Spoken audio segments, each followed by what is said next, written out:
Hello third year, today's class is about the present and past continuous tenses. As you're going to see, these two verbal tenses are very similar, having only one tiny difference. On today's video you're going to see how to form a basic present and past continuous sentence, and you're going to see in which ways those sentences can be used fulfilling a determinate function. Now this is the explanation of today's topic. Present and past continuous. The present continuous is a verbal tense that we use to talk about actions that are happening right now, in the present moment. Present continuous is also known as present progressive, and the same thing happened to past continuous. How do we form a present continuous sentence? The structure is very simple. For the positive sentence, we have the subject plus the auxiliary verb, which can be am, is, or are, depending if the subject is singular or plural. And then we have the main verb plus the ing suffix to express the continuous action. For example, I am talking. We have the subject with the pronoun I. We have our auxiliary verb for that pronoun, in this case is am, and we have the main verb talk plus the ing suffix. I am talking. We have another example. He is eating. Subject is he. In this case is a singular pronoun, and we have to use is, which we can use for he or she. We can also use, for example, Rebecca is eating. In this case, she is not a he, but is the example. And then we have the main verb eat plus the ing suffix. Same thing in this last example. We are fighting. We, the subject, are the auxiliary correspondent verb, and then we have fight plus the ing suffix. We are fighting. Those are actions that are happening right now. We have in here the negative structure for the negative sentence. The same basic structure, but we have to add the not in front of the auxiliary verb, and that's it. I am not talking. He is not eating. We are not fighting. As you can see, is the same basic structure as the positive sentence, but we only have to use or add not in front of the auxiliary verb. At last, we have the interrogation or question form. We have to reverse the position of the subject and the auxiliary verb. The auxiliary verb goes first, and then we have the subject plus the main verb and the ing suffix. Am I talking? As we have there the use of the auxiliary verb first, and then the subject. Is he eating? Are we fighting? As you can see, that's the basic structure of the positive, the negative, and the interrogation form.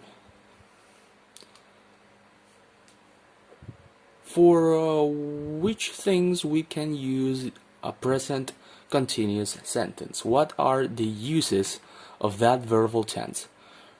First of all, we can use that present continuous verbal tense to talk about things that are happening in this moment. When I say this moment, is the moment in which I am speaking in the sentence.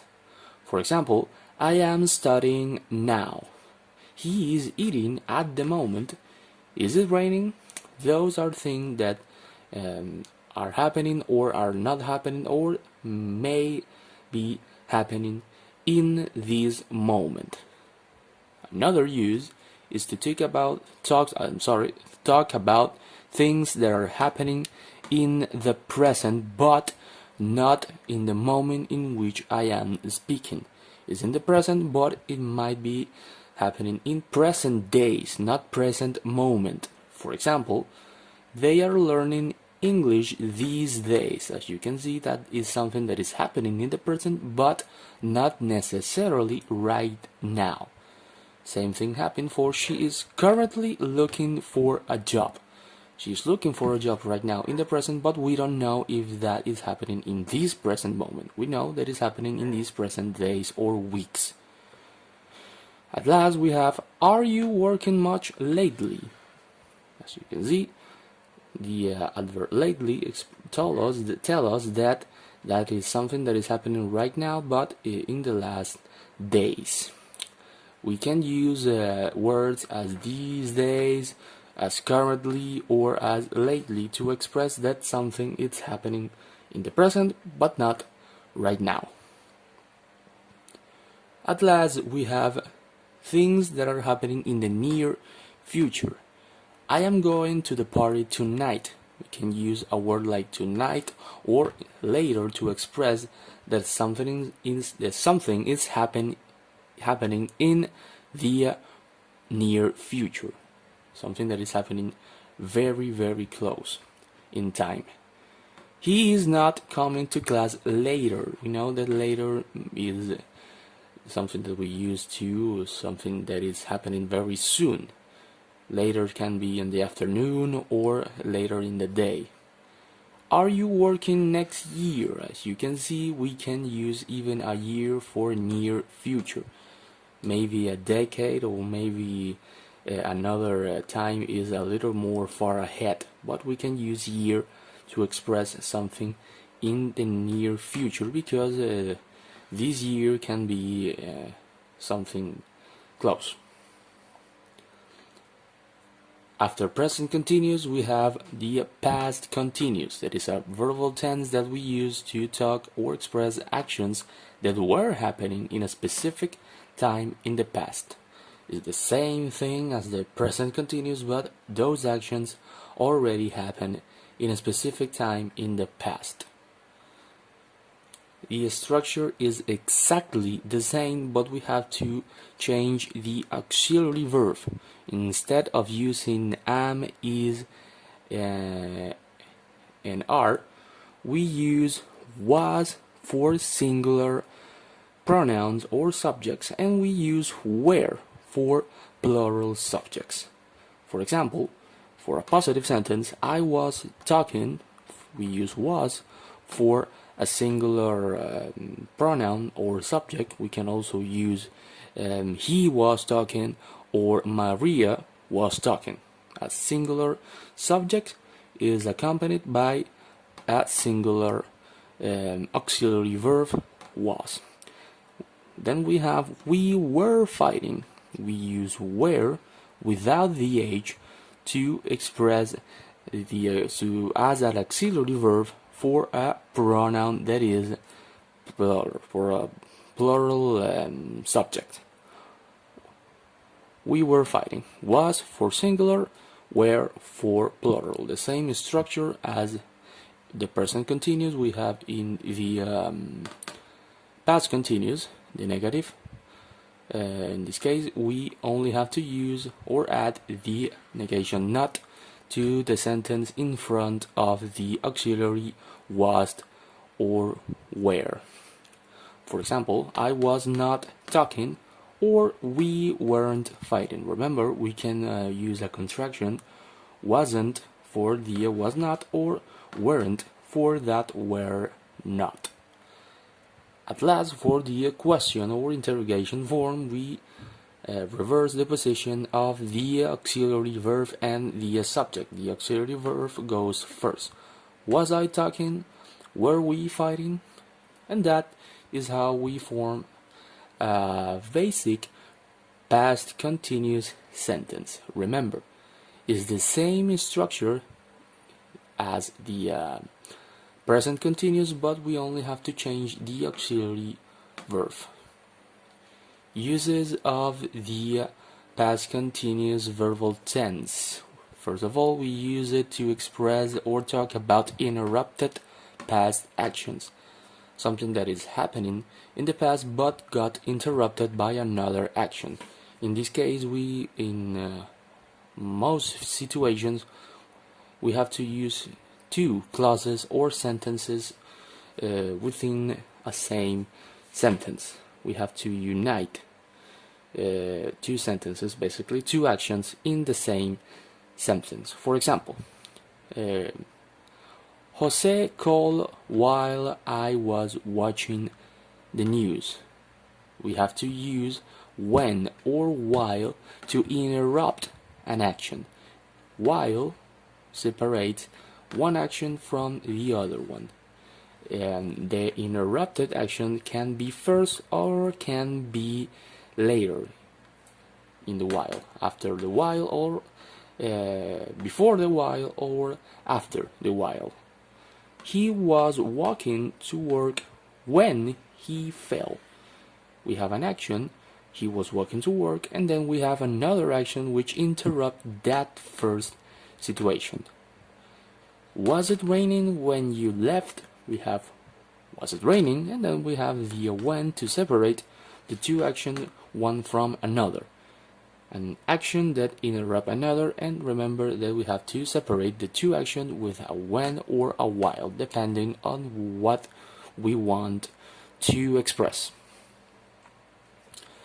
We can also use past continuous to talk about a specific time past actions, things that were happening in a specific time in the past. In this case, we have to put the year, the time, the month, the week in which we want to say that what's happening that specific time past actions. For example, Paula wasn't living in Spain in 2005. In this case, we have a specific time. We can also accompany that specific time with a specific place, but it's not necessary. What is necessary is the time. We were still working at 10 o'clock. We have a time, an hour, in which that specific time past actions were happening. Wasn't Star Wars released on May the 4th? Then we have a month and a day.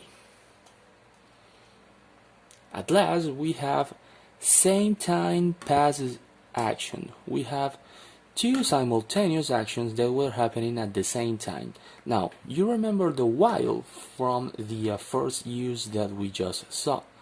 We can also use while to talk about two times that are actions that are happening at the same time. In this case, we also have two sentences or two clauses or two situations that are united by a while.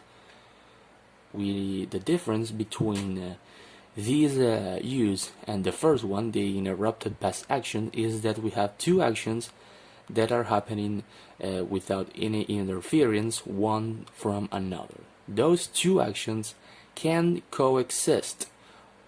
In the first use, the interrupted past action, they can't coexist because one interrupted the other.